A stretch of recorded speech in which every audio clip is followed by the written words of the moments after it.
Ahoy there, history fans, and welcome to the Deep Dive, where we take a whole bunch of research and we try to find the most interesting things in it. I'm Hari, and with me is our expert, Kimi. And we are ready to embark on a naval adventure today. You know, a seafaring adventure. Yes. We're going to dive into the story of USS Congress, one of the very first frigates in the U.S. Navy built back when our nation was just figuring out how to be a naval power. So this is going to be a fun one. Oh, yeah, using excerpts from her Wikipedia entry. Okay, so the sources for this deep dive are going to be from the Wikipedia entry for the USS Congress. And we're going to be looking at its construction and its very exciting career, battling pirates and privateers, and even its more peaceful moments. All the drama and excitement of early American naval history. I am excited. So let's set the stage picture. It's 1794. The United States is a brand new country, like they're still figuring things out. And suddenly they're dealing with tensions with Francine D., the Barbary pirates. Talk about a trial by fire for the young nation. Absolutely high stakes on the world stage, like right out the gate. That's when they decide to build the Congress and launch it in 1799. And you know where they built it? Where? The same shipyard that built the legendary USS Constitution, the Portsmouth Naval Shipyard. Oh, wow. So right out of the gate, they're like, we need to get serious. Yeah, they wanted the best of the best. And what's interesting about the Congress is that it's designed by Joshua Humphreys. It was like a scaled-down version of what his ideal frigate would be. You'd think they would have wanted to go all out, like make it the biggest and most powerful ship possible to really make a statement. Yeah, like, hey, we're here, especially when you're trying to, like, prove yourself. But Humphreys had a different approach in mind. I see. He knew that the U.S. couldn't match the European Navy's ship for ship, so he designed these frigates to be incredibly strong and heavily armed, focusing on quality over quantity. Oh, that's interesting. So Yeah. rather than like trying to build a ton of ships, they decided to build a smaller number of very, very good ships. Yeah, like a concentrated dose of naval power in a slightly smaller package. So it was meant to go toe-to-toe with the best of the best. Yeah. But they weren't trying to match them in terms of sheer numbers. Right. It was all about outclassing them in terms of firepower and resilience. Okay, so what were some of the unique features that made this design so special? Well, Humphreys, he incorporated these diagonal ribs for extra strength, thicker planking to withstand enemy fire. And even though it was rated for 38 guns, it could carry even more, depending on the specific needs of the mission. Oh, so they could like customize it like an 18th century naval Lego set? Sort of. And that's what makes it so interesting, because back then, gun counts weren't fixed like they are on modern warships. Commanding officers, they had the flexibility to adjust their armament based on the situation. They could decide, hey, for this mission, we need more cannons, or we need a different type of cannon. Oh, that's fascinating. So each ship was like unique in a way, reflecting the captain's choices and the specific challenges they were facing. Exactly. It gave them a real tactical edge. It does make you think about the logistics of it all, though supplying all these different gun configurations must have been a real headache. Oh, for sure. But that flexibility could be a real lifesaver in the unpredictable world of naval warfare. Makes sense. So we have this powerful, very uniquely designed frigate ready for action. What was her first taste of battle like? Well, the Congress's first mission was to protect American merchant ships from French privateers during the Quasi-War. Quasi-war? Yeah, it was the shadowy naval conflict with France that most people have never even heard of, fought mainly in the Caribbean. A secret war at sea. That's intense. So how did the Congress perform in this first test? Well, her maiden voyage was, let's just say, a little rough. Oh. Just 6 days into its first mission, the Congress lost all of its masts in a storm. You're kidding. How does that even happen? It's a fascinating story, actually. The rigging, you see, it was tightened in the cold climate of Portsmouth. Okay. But when they sailed into the tropical heat, it slackened and caused the masts to topple. Wow. So just like all the masts are gone, I can't even imagine the chaos on deck as those masts came crashing down. It really highlights the dangers these sailors faced even before they even saw an enemy ship. Absolutely. And as if losing all of your masts wasn't bad enough, the Congress actually almost ran aground twice. Talk about a baptism by fire. Yeah, it really shows you how dangerous navigation was back then. They were relying on rudimentary charts and celestial navigation and probably a lot of luck. Makes you really appreciate the skill and bravery of those early seafarers. They were facing some incredible odds just to stay afloat. So after surviving those initial trials, the Congress eventually found itself up against a much more persistent threat. You were talking about the Barbary pirates. Exactly. They were operating out of North Africa and were a constant menace to American shipping in the Mediterranean. Capturing ships demanding ransoms for crews and cargo, a real headache for the young United States. And if I remember correctly, the United States was initially paying tribute to these pirates to try and avoid any trouble, but then one of the Barbary states, Tripoli, I believe they got greedy and decided to demand even more, You're exactly right. Their escalating demands led to the First Barbary War. which was a huge turning point for the U.S. Navy. Absolutely. And of course, the Congress played a key role in this conflict. So the Congress had already been through storms near groundings, even a stint as a floating classroom for midshipmen while it was in ordinary. But now it was about to face its biggest challenge, yet a full-blown war against a formidable enemy. And that is where we'll pick up the story next time on our deep dive into the USS Congress. Welcome back to our exploration of the USS Congress.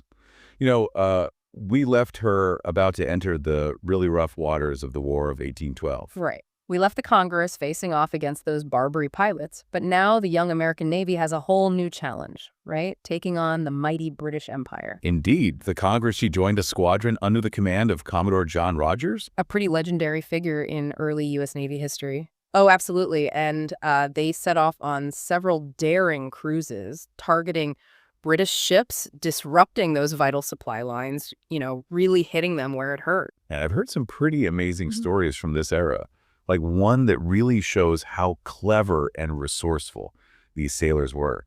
They were chasing a British merchant fleet across the vast Atlantic, trying to track them down over hundreds of miles. You're talking about the famous coconut shell and orange peel pursuit. Exactly. They were literally following a trail of discarded coconut shells and orange peels that the British ships had left behind. It sounds crazy, right? But it really shows you just how determined and observant they were. It's like a maritime detective story, and it makes you wonder how many other times ships must have passed each other in the night without even knowing it. Oh, for sure. That element of chance played a huge role in naval warfare. So did the Congress and its squadron actually manage to catch the British fleet using their trail of tropical snacks. Well, they chased them relentlessly, all the way to the edge of the English Channel. Wow, so close. But in the end, they had to call off the chase.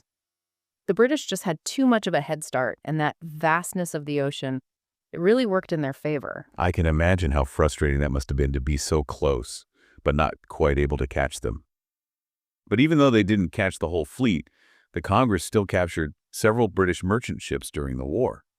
Right? Those prizes must have been a huge boost to the American war effort. Absolutely. Ships like the Argo, the Jean, the Diana, the Rose, the Atlantic, they all fell victim to the Congress's skilled crew and powerful armament. Each capture must have had its own unique story. Some were burned at sea, others were sent back to American ports, contributing to the war effort in tangible ways. It's amazing to think about all the action that the Congress saw during her service. All the storms, the near groundings, those daring captures, each one shaping the course of the war in its own way. But it's important to remember that the Congress wasn't invincible. What do you mean? Was she damaged in battle? Well, not exactly, but as the war dragged on, resources became more and more scarce. And the U.S. Navy, you see, they were focusing their efforts on the Great Lakes campaign. Ah, I see. So ships like the Congress stationed on the Atlantic coast, they were kind of left behind. In a way, yes, and eventually that lack of essential materials, it really started to affect her. So even a successful ship like the Congress, with her impressive record, she couldn't escape the realities of wartime logistics. Precisely, and in late 1813, the Congress was placed in reserve, essentially sidelined for the rest of the war because they just didn't have the materials to properly repair her. It's kind of sad, after all those daring exploits and triumphant captures, to be forced into early retirement just because they couldn't get the parts they needed. It really highlights the challenges of maintaining a Navy during a long and demanding conflict. Absolutely. But even though the Congress was sidelined, her story doesn't end there. She still had a role to play in the events that followed the War of 1812 events that would take her back across the Atlantic to face a familiar foe. Oh, this sounds intriguing. What happened next? Well, remember those pesky Barbary pirates? Oh no, they couldn't resist causing more trouble, could they? It seems they couldn't. They saw an opportunity with the U.S. distracted by the war with Britain. So they were back for round two. Talk about holding a grudge. They must have figured that with the U.S. busy fighting the British, they could get away with anything. Well, that's exactly what happened while the U.S. was focused on the War of 1812. Algiers, one of those Barbary states, decided to seize the moment and started harassing American ships again, disrupting trade and threatening their presence in the region. So the Congress, even though she was technically in reserve, They pulled her back into action to deal with these persistent pirates. They did. She was assigned to a squadron under the command of Commodore William Bainbridge and tasked with enforcing peace in the Mediterranean, restoring order, and showing those Barbary states that the U.S. Navy wouldn't tolerate their aggression any longer. So basically, the Congress was part of a peacekeeping mission, a show of force to deter any further conflict. You could say that, but here's the interesting part. By the time the Congress and her squadron arrived in the Mediterranean, the Second Barbary War was already over. Wait, what? How did that happen? Did they just suddenly decide to be peaceful? Not quite. Another American naval hero, Commodore Stephen Decatur, had already achieved a decisive victory. Oh, so they went in guns He blazing. captured several Algerian ships and forced the Dey of Algiers to sign a new peace treaty, effectively ending the war before the Congress even had a chance to engage in battle. Wow, so the Congress missed out on all the action this time. Mm-hmm. I bet the crew was a little disappointed to not have another go at those pirates. Perhaps, but they still played a significant role in the aftermath. You see, even though they didn't fight any major battles, they did participate in a remarkable show of force alongside other U.S. warships, including the newly built Independence, the very first ship of the line in the U.S. Navy. Wow, that must have been an incredible sight. A whole fleet of American warships, including their first ship of the line sailing into the Mediterranean. That would have sent a very clear message to anyone thinking of challenging them. Exactly. It showed the world that the U.S. Navy was a force to be reckoned with. But even though the Congress missed out on direct combat in the Second Barbary War, her story doesn't end there. She continued to serve for several more years, taking on various roles that really reflect the evolving nature of the U.S. Navy and its expanding global presence. Well, this has been quite a journey already, from battling storms and chasing coconut shells to facing off against pirates and privateers. It seems like the Congress has seen it all. I can't wait to hear what happened next. Welcome back to the Deep Dive, and we're finishing up our exploration of the USS Congress, a ship that's really seen it all, from the early days of the U.S. Navy to becoming a global power. And she didn't just retire peacefully after that impressive show of force in the Mediterranean, no, sir. The Congress was tasked with suppressing piracy in the West Indies. The West Indies is a pretty dangerous place back then, especially with all the pirates and privateers roaming around. Oh, absolutely. It was a vital mission, protecting American merchant shipping as it expanded into new territories. Think of it like the 19th century version of international law enforcement on the high seas. Keeping those trade routes safe and making sure everyone played by the rules. So even after 2 wars and countless voyages, the Congress was still on the front lines, facing down threats and upholding American interests. Did she ever get a break from all this action? Well, she did, actually, and her next assignment was a little different. It showcased a different side of her capabilities. The Congress made several voyages to South America. South America. I thought she was mainly operating in the Atlantic and Mediterranean. She was, but this time it wasn't about combat. The Congress was sent as a diplomatic vessel carrying envoys to observe the wars of independence that were raging there, as those newly formed nations fought for their freedom from Spanish colonial rule. So from a warship to a tool of diplomacy, that's quite a change of pace.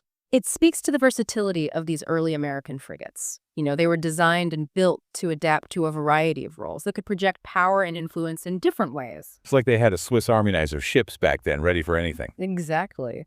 And these South American voyages, they highlight that delicate balance the U.S. was trying to strike at the time, showing support for these new nations without directly getting involved in their conflicts with Spain.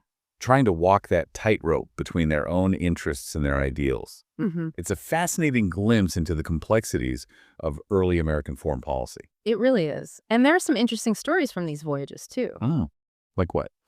Well, on one particular trip, the Congress transported Caesar A. Rodney, a prominent diplomat, and his 11 children to South America. 11 children. Wow, that must have been quite a sight. Can you imagine trying to keep track of that many youngsters on a warship with all those cramped quarters and potential hazards? It must have been complete chaos. It makes you wonder how they managed to keep any semblance of order amidst all the hustle and bustle of shipboard life.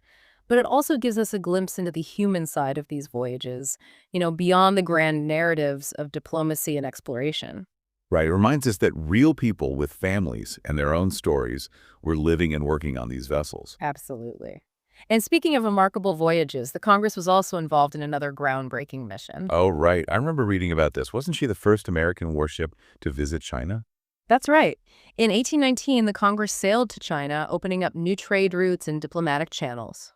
It was a pivotal moment in America's expanding global presence. From fighting pirates to carrying diplomats, exploring uncharted waters, and fostering international relations, it seems like the Congress really did it all. A testament to the skill and ingenuity of those early American shipbuilders and the bravery of the sailors who crewed her.